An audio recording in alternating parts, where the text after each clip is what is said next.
Good morning, everyone. Welcome to NextGen Virtual Visits webinar series. Today, we're going to be talking about the basics of virtual visits. And today with me, I have Kevin Byram, who's one of our regional sales representatives in the West, and he's going to be walking us through a live demonstration of some of the features that we really want to highlight today. My name is Lisa, and I'll be walking through introductions and kind of giving you a little level set on virtual visits before we get started. So today we really want to focus on what differentiates NextGen Virtual Visits from other solutions that are out there. So one of the key things we're really going to focus on today is our integration into our practice management and our EHR solutions. We're also going to hit on best practices with scheduling and practice management, as well as some configuration and customization that you can create around event configuration. We also want to show a new feature, picture-in-picture opportunity that may make workflows and just anytime you're in a virtual visit a little bit more seamless for you. So we'll hit on that. We're also going to go through different user personas and workflows for folks within your practice. So we'll go through the patient experience. You'll see our scheduled user experience or a provider workflow, and then we'll also show you our support user workflow. That really allows you to model an in-office workflow utilizing a support user, another staff member within the practice to join before the scheduled user, during, and or after. And then lastly, Kevin's going to really hit on some of that in-visit functionality that can support your workflows as well. So before we get started in that, I really just want to call out the patient experience platform and where virtual visits sits within the patient journey. There's been a lot of new branding with a lot of new solutions that we've rolled out. And so I just want to really emphasize and make it clear, our NextGen patient experience platform hosts a multitude of solutions to support the patient journey. And today we're really going to focus on, of course, virtual visits within that platform. So that'll be our focus today. Virtual visits, if you're new to our solution, you're really going to get a good feel of what the solution looks like, how those workflows are, and the experience from the patient and the practice side. We are a loginless solution that's fully integrated with practice management and EHR. And we're really proud to share that we have a very high patient satisfaction score. We've done over 2.7 million visits since the end of March, and our patient satisfaction scores remain high, 9.1 out of 10. So really excited to share that. So without further ado, I'm going to hand it over to my colleague, Kevin, and go ahead and let him walk you through a demonstration. So awesome. Thanks, Lisa. Post, Kev. You got it. Well, first off, I appreciate everyone taking time to check out the patient experience platform, specifically the virtual visit module today. Like Lisa said, my name is Kevin Byram. I'll be walking you through the solution. I am going to have to turn off my video here just so that when I'm actually in the virtual visit, it will be able to use my video. Then also, if you have any questions or comments while I'm going throughout, please direct them to the Q&A. We'll also have a section at the end of the call where we'll be able to go over any questions specifically, but if I see some questions pop up in the Q&A or comment window, I will be able to answer them while going through the demo. The first thing that we'll start with today is actually scheduling directly inside of NextGen. And I'm going to go ahead and share my screen. And you should be able to see the screen of the PM system for NextGen.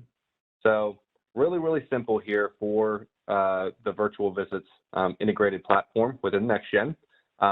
It's going to not change your staff member's workflow whatsoever. So how they're used to scheduling today directly inside of NextGen is exactly how they're going to schedule these new NextGen virtual visit appointments. So all you have to do is schedule exactly as you do today. The only slight difference is that when your staff members are grabbing an event type, they're going to grab a virtual visit version of that event type.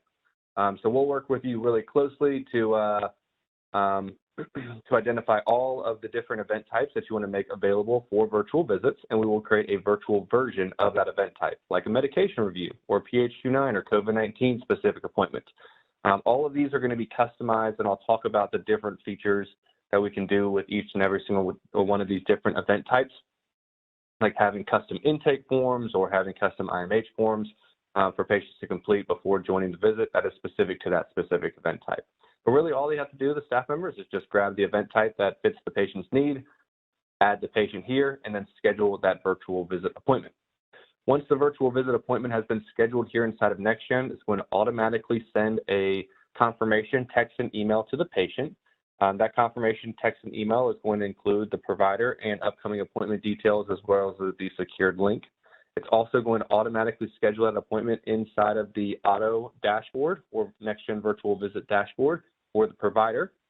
So that way your staff members don't have to worry about sending any of these emails or texts out to any patients with the custom links or having to worry about scheduling inside of NextGen for the provider and then scheduling through the virtual visit platform for the provider as well.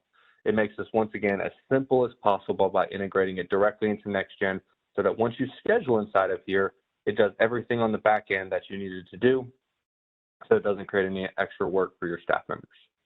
Now from here, I'm going to show you 3 workflows, and I'm going to start off with the patient joining the virtual visit, but I'll also show you how a provider is going to join and conduct a virtual visit.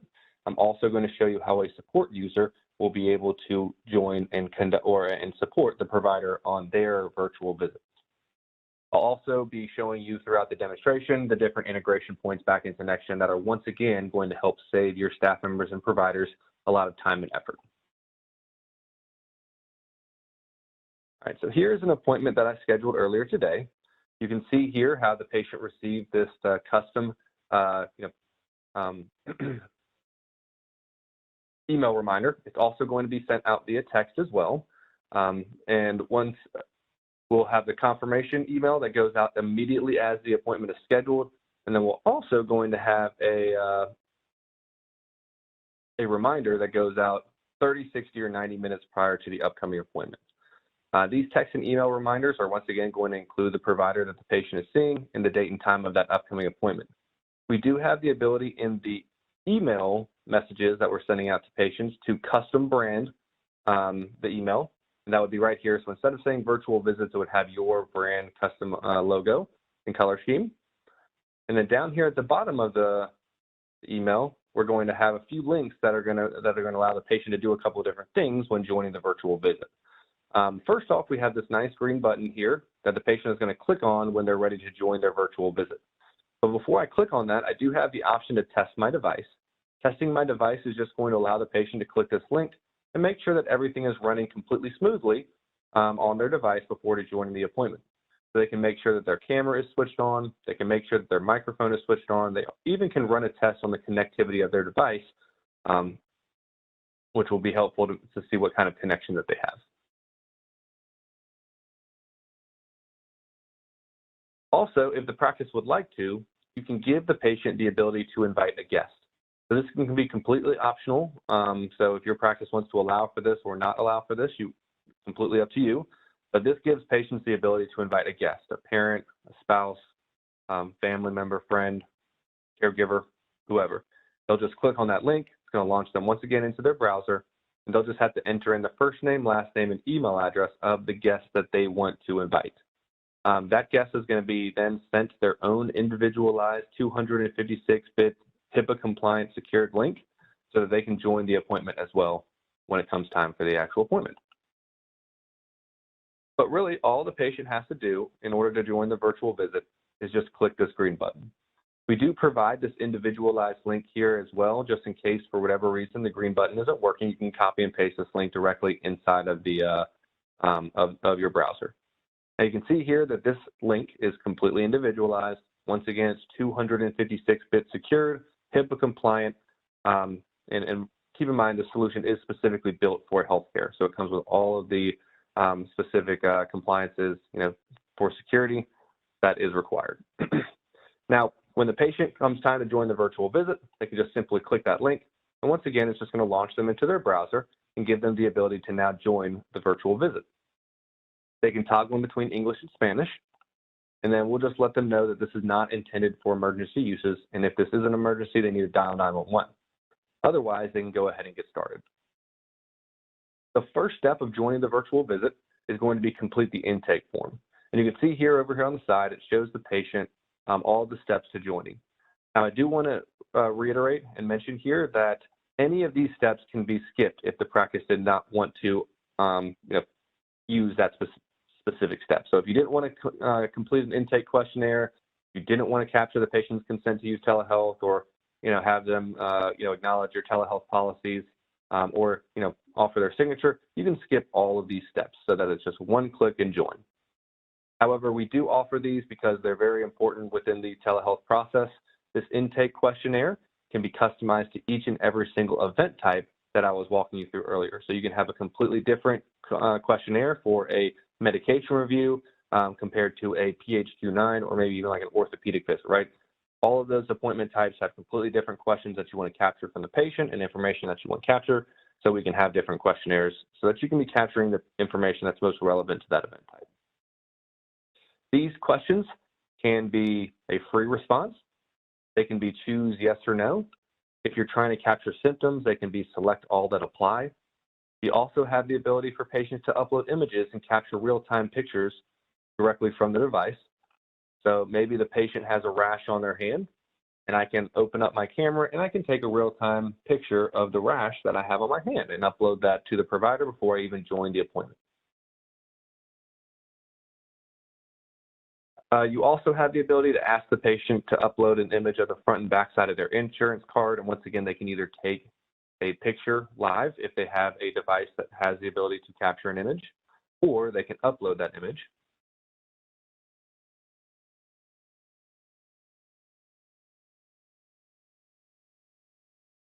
By just uploading like a JPEG file or anything that they might have their device that shows that insurance information. Once the patient has completed all the required steps, they can move on to the next step. I do want to mention here, it's not the focus of today's call, but we are having a webinar tomorrow that focuses on more of the advanced side of things for the virtual visits platform. One of the advanced things is the integration with IMH, which is instant medical history. If you want to learn a little bit more about that and how you can have this information that you're collecting on these screens flow back into NextGen via discrete data, then we'll be covering that tomorrow. It's a huge help for practices so that they don't have to take the time to plug that information in manually every single time that you're collecting forms from a patient. But once the patient has completed all these required steps, they'll just move on to the next one. The next one is going to list out all the consent to use telehealth, the laws and regulations that we need to let the patient know of before joining this appointment. They can simply agree to all. Same thing as reviewing the practice's privacy policy and terms of use. The final step is going to be capturing a signature from the patient or their legal representative. The patient will just type their name in to sign here and their date of birth. If the patient has completed the signature before, as I have, you can see that it's going to automatically enter in this information for a real-time pull from NextGen. And that's just simply because, once again, they have already signed this before, so it can just pull in that data automatically. Once the patient has joined the virtual visit, it's going to drop them right into the provider's waiting room. It's going to have a nice image of that provider, as well as a short message just letting them know that we'll be joining them shortly. And then the patient can see themselves in the top left-hand corner. The patient has some tools down here at the bottom of the page. Once again, they can invite the guests, so they can do that before the appointment, or they can do it right here while they're waiting to join the appointment. They'll just have to, once again, enter in the first name, last name, and email address of that guest. The patient is also going to be able to chat with the provider. They can exchange documents and images here, as well as chat back and forth. They also can turn their video on and off if needed, as well as mute and unmute themselves, if they're taking this call at home and their dog starts barking in the background. There are a couple of key pieces of integration that happen on the back end to make this really, really awesome for your providers and staff members. The first is that your provider has the option of being sent an email or text message letting them know once the patient has arrived in the actual virtual visit. So that helps out so that the provider can be focused on their task at hand rather than constantly opening up their dashboard and hoping that the patient has joined. This way, they'll be sending a nice email or text just notifying them that Mary Williams is ready for them and waiting in the virtual visit waiting room, and that they can go ahead and join that virtual visit. Another key piece of integration here, and I'm going to go ahead and switch over to showing you the provider side. So Lisa, feel free to go ahead and log in as that patient. Lisa's just going to be playing the patient today while I'm the provider. So you can see here that once I refresh this page, we can see that check mark beside Mary Williams, which means that she is arrived at the appointment and has been marked as kept. So that happens automatically once the patient actually joins the virtual visit. So your staff members no longer have to worry about doing that themselves. We also, if we hop over into the EHR and refresh this patient page for Mary Williams, we can see that the encounter has already been created on the on that patient's chart in the EHR. And if we go and open up the properties here, we can see that the patient has been checked in. So all of that happens immediately upon the patient joining the virtual visit. So now all the provider has to do from here is they receive that text or email letting them know that Mary Williams is ready for them in the virtual visit. So all they have to do is open up the patient's chart. They can open up a template that they plan to document their appointment with the patient. And then they'll simply have to join the appointment. The provider is going to join the appointment by going to the AutoHealth Live login page. They'll set up a username and password, which will be their email, and then a custom password that they've created themselves. And once they log in here, they'll be able to see all of their upcoming appointments for today. So we can also go and see past appointments as well that we've done and completed. But for today's demo, we're focusing specifically on the appointment that we have to conduct at 11:15 today. We can see very clearly that the patient is in the virtual visit because it's highlighted green. If the patient was not in the virtual visit window, then this would not be highlighted at all. So that way it's easy for providers to see which patients are actually in the virtual visit compared to who are not. The provider has the ability to review that intake information before joining the appointment, so they can see all of the appointment details. They can see any of the answer or questions and answers that the patient was asked during the intake process, as well as any of the images that were uploaded by the patient. Once they've reviewed that information, they can go ahead and join the visit. And once the provider joins the visit, they're just going to be dropped right here in the virtual visit with the patient. We can see the patient on our main screen here. We can see their name and date of birth right at the top of the screen. We once again can see ourselves here in the top left-hand corner. And then down at the bottom of the page, we have some tools that can make sure that we're maximizing the time that we're spending here with the patient. So maybe Lisa spoke a different language than I do. So I have the ability to dial out to an interpretive services vendor. LanguageLine and Seracom are just a couple that we work with, but we can integrate with any interpretive services vendor as long as they have the ability to use voice recognition services, because once you choose the interpretive service, they're just going to ask you, it's going to dial out to the interpretive services vendor.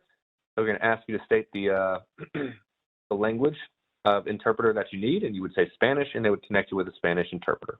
So really simple there. There are any extra fees or anything like that for us connecting to the interpretive services vendor. However, there are typically fees that go along from the interpretive services vendor side, but there are no fees for us to actually connect to it. We can also chat with the patient here. So if I needed to, I can chat with Mary. I also have the ability to share my screen. So maybe I needed to review a document with a patient or review a lab result, or maybe a patient education material, whatever, right? I have the ability to share my screen here, so that way we can review that information together. And then once I've finished reviewing that information, I have the ability to share that document with the patient right here. So I can save particular documents to my auto profile that I may share with patients on a regular basis. It also will add, documents here or keep documents here that I've shared in the past. If the documents are here or a document that I need to send is not listed here, then I do have the ability to go outside of AutoHealth or NextGen Virtual Visits and grab a document directly off of my, my desktop computer, hard drive, flash drive, whatever. Now, we do recommend that you shouldn't be sharing PHI or personal information within this chat window. It is not meant to for that with the patient. We do recommend using different secured venues for that, like the PXP portal, or maybe a secured messaging system that you might use. But once again, we recommend keeping this to just educational material or different things like that that does not contain PHI or PI. Once again, the provider does have the ability to turn their video on and off if needed, as well as mute and unmute themselves as needed. And you can see here that when I'm chatting with the patient, when I shared that document with them, it just dropped it right there in the chat window.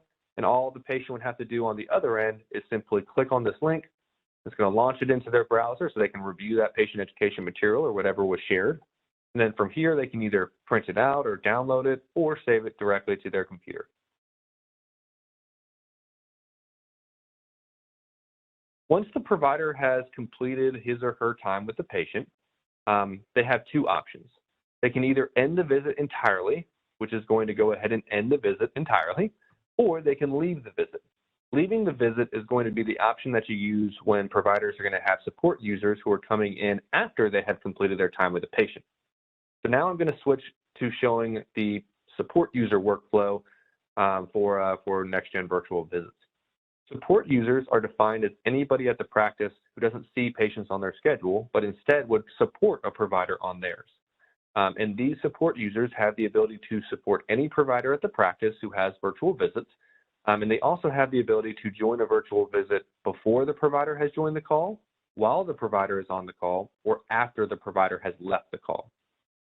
So I'm going to sign out as the provider here, and I'm going to sign back in as our support user. When the support user logs in, once again, they do not see their upcoming appointments on the calendar because they're not having appointments scheduled directly for them. Instead, they have the ability to search for a particular scheduled user. This is going to search for any support or scheduled users in in that particular practice's environment. And then they can also star and favorite certain providers that they may work with on a regular basis. So I'm going to pull up Dr. Fred Rosen's calendar here because I'm going to support him with Mary Williams' call.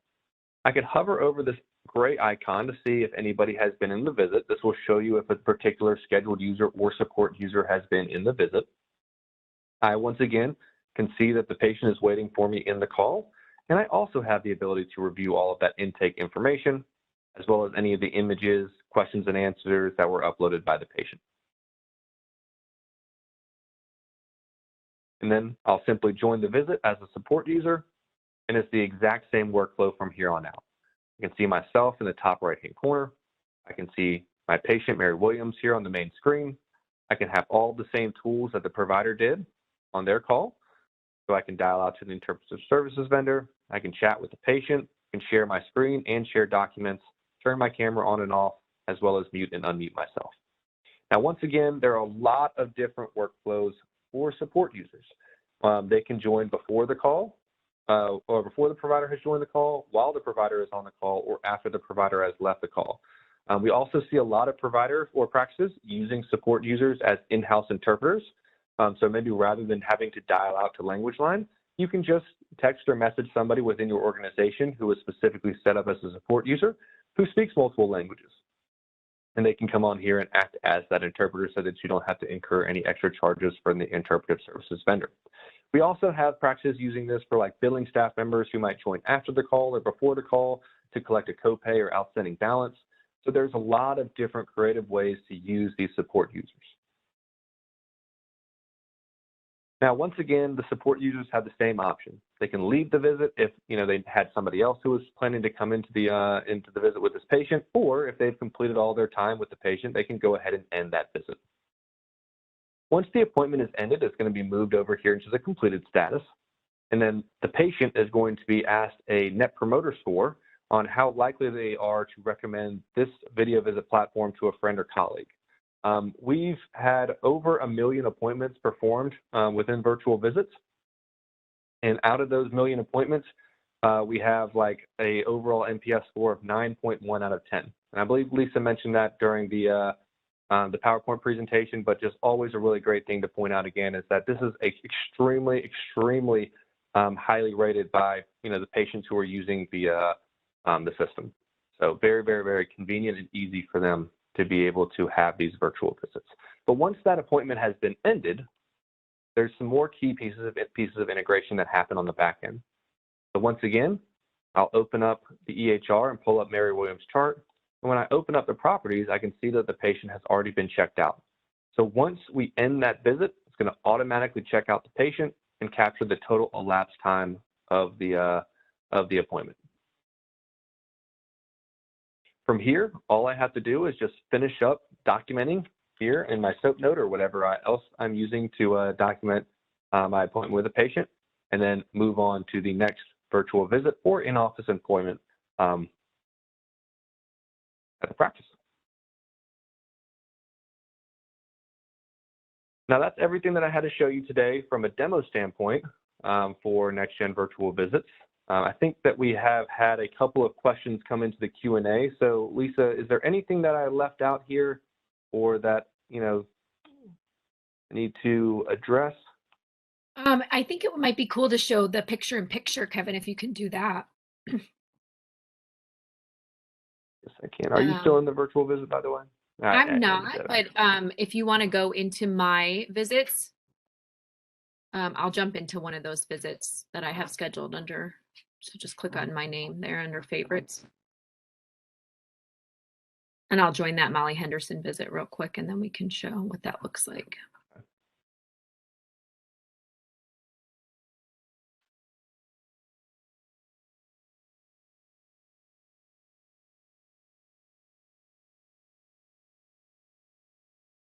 All right. So I have, while we're waiting for you to hop on there, Lisa, Yeah. we have a question coming in from Michelle asking that they have Sericom for their interpretive services vendor. Can you explain how does that work if we would like to use it within Otto? And I'll show you this here in just a second when I get logged back into the virtual visit appointment. But you have the ability to click the language icon, and it's going to allow you to dial out to a specific interpretive services vendor like Sericom. All it would do is just dial out to the interpretive services vendor, and then it would ask you to speak the name of the type of language interpreter that you need. So you would say Spanish, and then it would connect you with a Spanish interpreter. There'd be no video from the interpreter, but they would have audio, so that way they can help interpret for both the patient and the provider.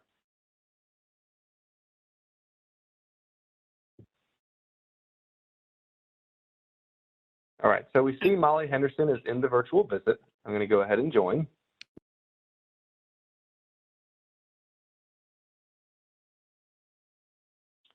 And then, Lisa, I'm blanking right now on the process for picture-in-picture. Can you give me a little bit of direction here on? Absolutely. So there's a couple options here, and I think let me talk to you through WebEx now.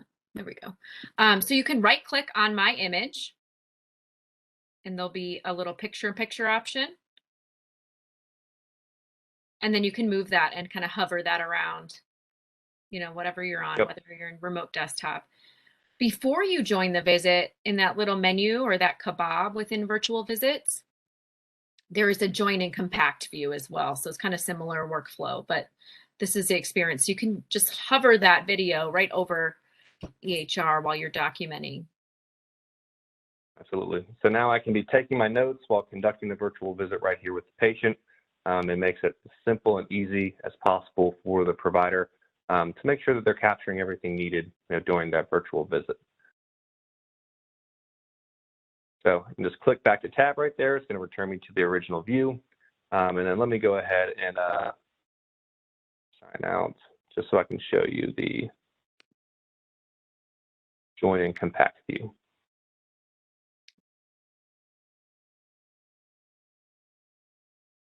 And then you can adjust the size to whatever you would like from there.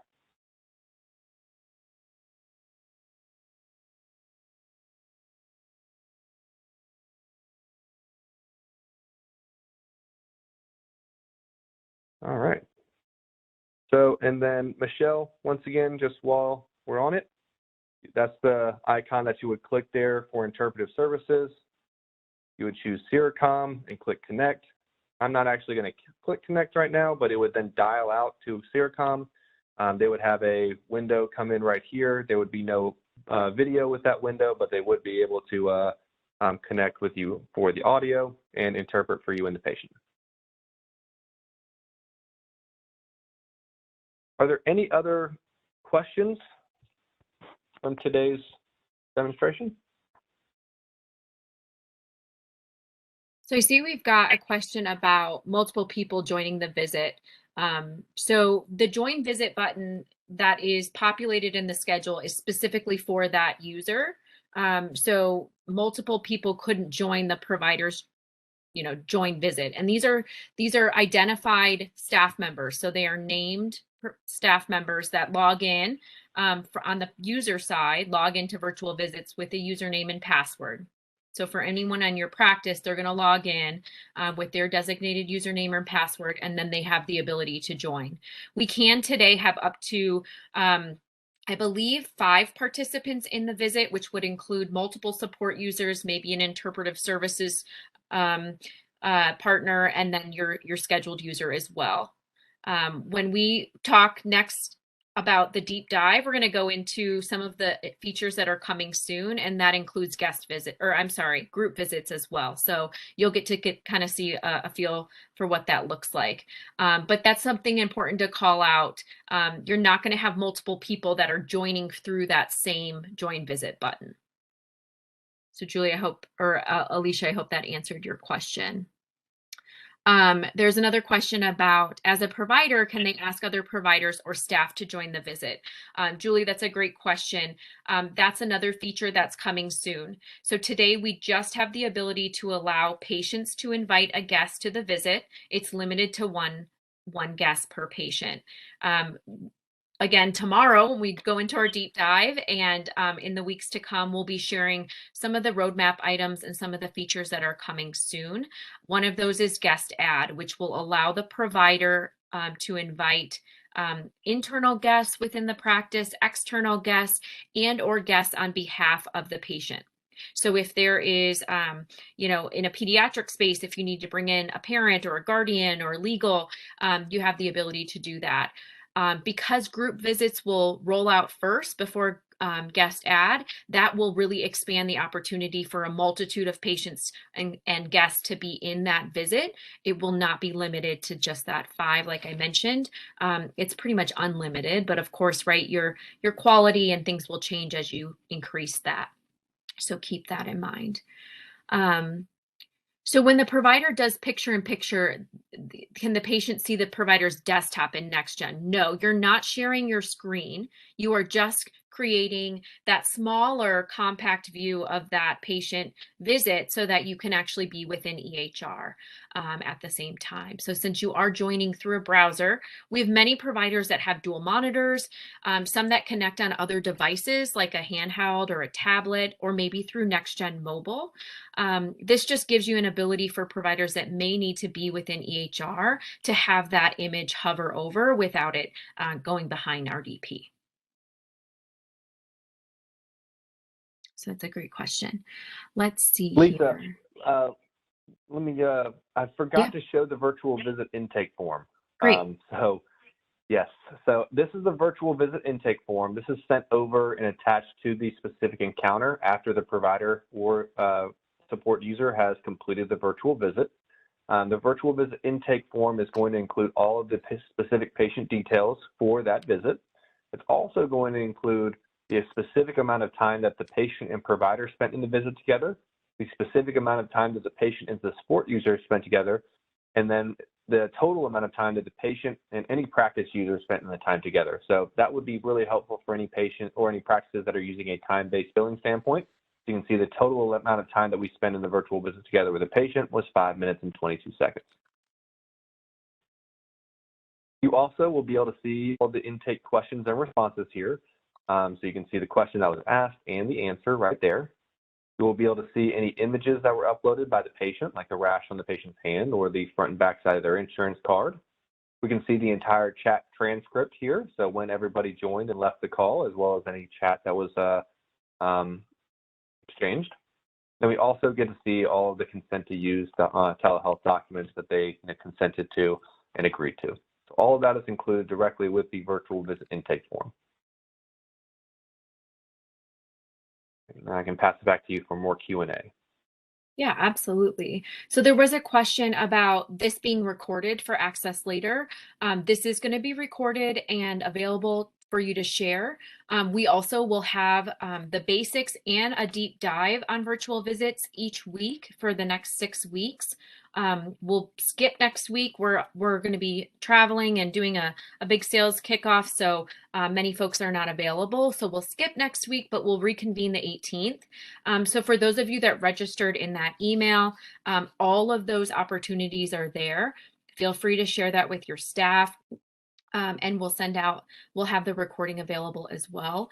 One other thing that I want to call out just to share, we are doing an Empower Hour. If you're familiar with that new webinar series that we have monthly. And this month on the 14th, we will be doing an Empower Hour on virtual visits. So that'll include best practices, some of the lessons learned from our clients, some of the information you saw today, and then we'll jump into some of those more specific features as well as some of those roadmap items. There is another question from Andy about if a client calls just before an appointment and they want to transition that in-office appointment to a virtual visit, there have been some challenges with an appointment or an email communication being sent. So best practice for that is to cancel that in-office visit and recreate and schedule a new virtual visit with that event type. It's all real time. So as soon as you schedule that in practice management, that patient's going to get that clickable link. There's also some functions in Visit that Kevin showed you where you can copy that patient link once you've got it pushed over into the virtual visit solution. So if you needed to send that to a patient in a different way, you could certainly do that. That functionality also supports a hub and spoke kind of workflow. So if you have patients that are coming into a location and they are connecting with a distant site provider, you may be presenting them with a tablet or a device that you keep in clinic, and you want to be able to allow the patient to connect to that visit without having to go into their email and or text message. You can copy that patient link, drop it into the browser, and join, and the patient can join from a clinic device. Let's see if there's any other questions that I have not answered today. There was a question about recording the virtual visit.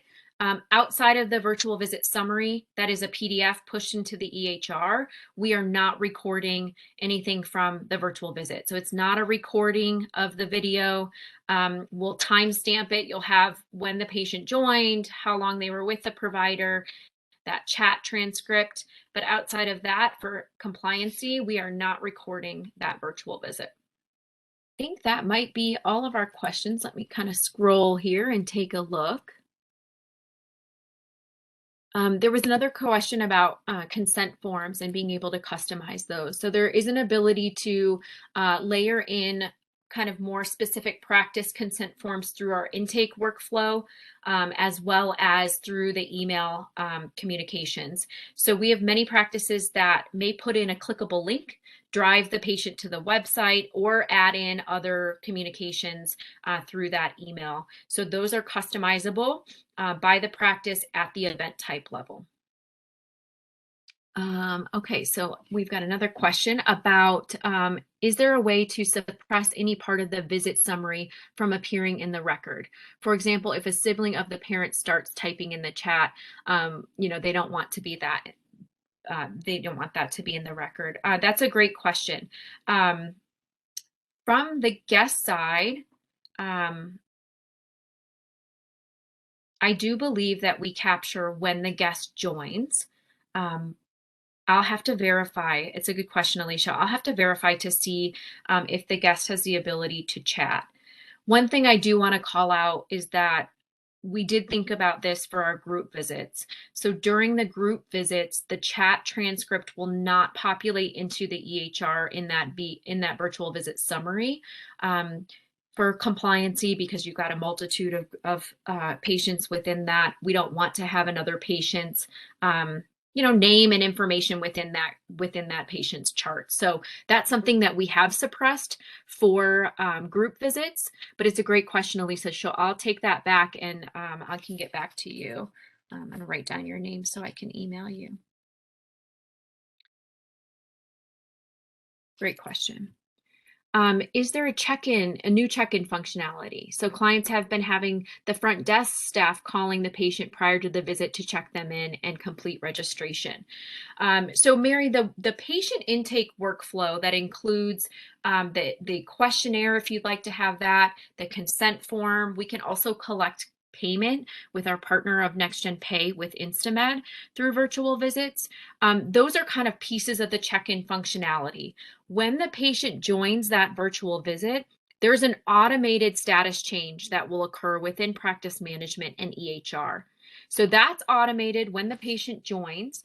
Those integration points can be turned on and off based on that event type if you'd like to do so. But that's an automated practice. When the patient joins the virtual visit, you'll see the status change in practice management to check in. You'll also have a status change that when the visit is ended to check out the patient. And the provider will see that same status change within their inbox as well.